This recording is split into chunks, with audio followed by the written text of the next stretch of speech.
Sveiki, mėly bičiuliai, su jumis sveikinas Jaunimo naujienos.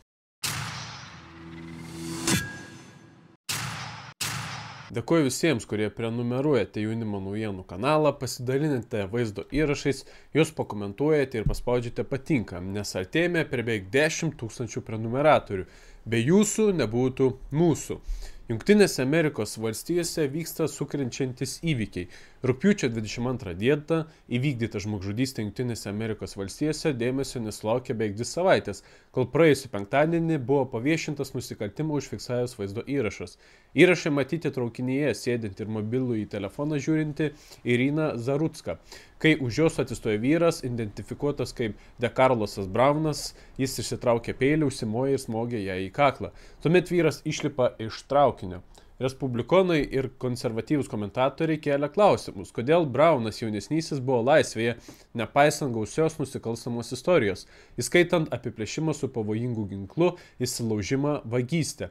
Dešinieji leidiniai teigia, kad nusikaltimas nebuvo nušviestas dėl liberalios žiniasklaidos šališkumo. Jį įvykdęs Brownas jaunesnysis yra juodaodis, auka baltaodė.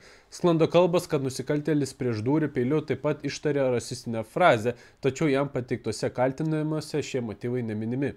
Buvęs Trumpo bendražygis socialinio tinklo X savininkas Elonas Muskas kritikavo žiniasklaidą, neskyrus dėmesio šiai istorijai. O trečiadienį Jungtinėse Amerikos valstijose nušautas itin populiarus konservatyvių pažiūrų Donaldo Trumpo sąjungininkas Charlie Kirkas. Oh my God. Go, run. Jam buvo tik 31 metai, jis buvo tėvas, turėjo žmoną. Donaldas Trumpas, reaguodamas į šį siaubingą įvykį, teigia, daugelį metų radikalūs kairieji tokius nuostabius amerikiečius kaip Charlie lygino su naciais ir baisiausiais pasaulyje masiniais žudikais bei nusikaltėliais. Tokia retorika tiesiogiai prisideda prie terorizmo, kurį šiandien matome mūsų šalyje, sakė jis.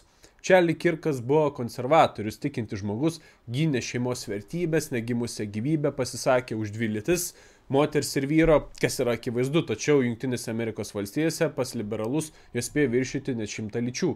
Kritikavo pandemijos varžymus. Nušautas jis buvo simbolinėje vietoje, universiteto erdvėje, kalbant su kitais jaunais žmonėmis. Tokius pokalbius jis organizuodavo visada, skatindamas pagarbius pokalbius ir nuomonių įvairovę. Galima spėti, kad tokia žmogžudystė buvo parodyta, kad diskusijų visuomeniai nereikia, sveikas protas turi būti pražudytas. Lietuvoje taip pat turime eilę metų besitenčiančias patyčias iš kitaip galvojančių.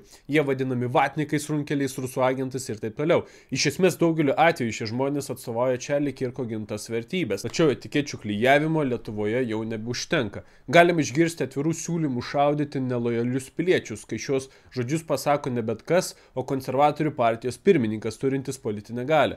Neturime jokios tinkamos teisėsaugos reakcijos. Vakar Lietuvos radijo ir televizijos komisija patikslino savo sprendimo formuluotę dėl Algio Ramanausko pasisakymą, kuriame jis siūlė šaudyti tėvus, kurie klausosi rusiškos muzikos. Komisija teigia, kad jie nebuvo nukreipti prieš konkrečią tautinę ar kalbinę bendruomenę. Charlie Kirko žmogžudystė rodo, kad vis skatinama neapykanta kitaip galvojantiems gali pasiekti realius veiksmus ir šūviai gali nuaidėti. Kitaminčių persekiojimas, grasinimai viešai susidoroti turi liautis, nes pasekmės gali būti labai liūdnos. Sveikatos teisės instituto ekspertų delegacija dalyvavo svarbioje konferencijoje Taline, kurioje dalyvavo garsus ekspertai iš viso pasaulio.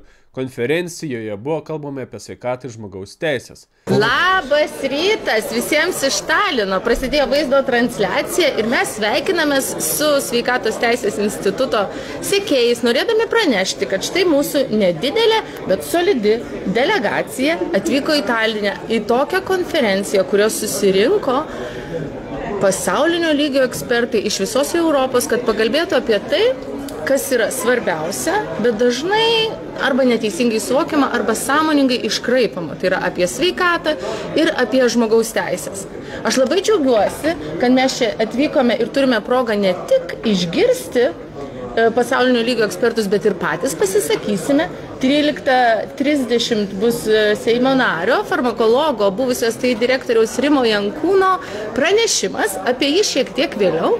O dabar noriu tiesiog paklausti, Rimai, aš žinau, kad tu į užkulisius įsivėlęs jau esi gana seniai šitos konferencijos, gal gali prisiminti ir išduoti paslaptį, kaip gimė idėja ir kaip prasidėjo visą tai?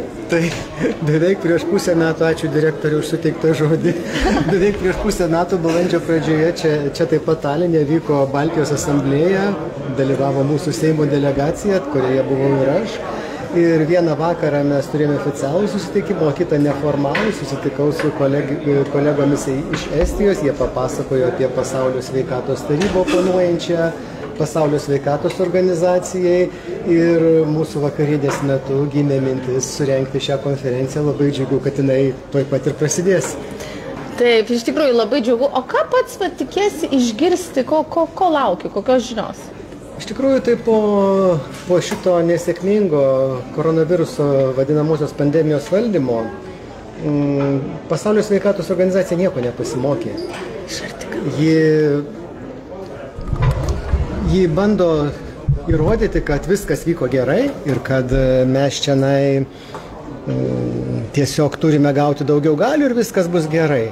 Bet ne, pamokos yra neišmoktos. Suprantate, kai yra didelė organizacija, turinti didelę įtaką, atsiranda privačių finansuotojų, kurie nori duoti daug pinigų ir paskui mainais gauti dar daugiau pinigų. Ir todėl Pasaulio sveikatos organizacija nutolo nuo tų tikslų, dėl kurių ji buvo sukurta. Tai aš labai tikiuosi, kad Pasaulio sveikatos taryba didės, augs, stiprės ir sudarys pakankamą opoziciją, kad pirmoje vietoje būtų žmonių sveikata, o ne pinigai. Viešoje erdvėje pasirodė svarbi informacija. 15 min pasidalino straipsnių. Konstitucinėme teisme keisis pusiausvyra. Į teisėjus svarstomas spalvotojų partnerystės ir Stambulo konvencijos kritikas. Prezidentas Gitanas Nausėda kandidatuoja į Konstitucinio teismo teisėjus svarsto siūlyti teisininką Vaidotą Vaičaitį. Tačiau galutinio sprendimo dar nepriėmė, teigia 15 min šaltiniai.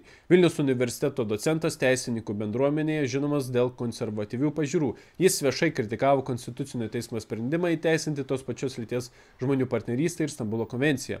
Galime dar pridėti, kad vadinamosios pandemijos metu Vaidotas Vaičaitis gynė konstitucinę žmonių teisės kartu su Sveikatos teisės institutu. Puikiai išmano šeimos konstitucinius teisinius aspektus ir apskritai konstituciją, nes ją dėsto universitete.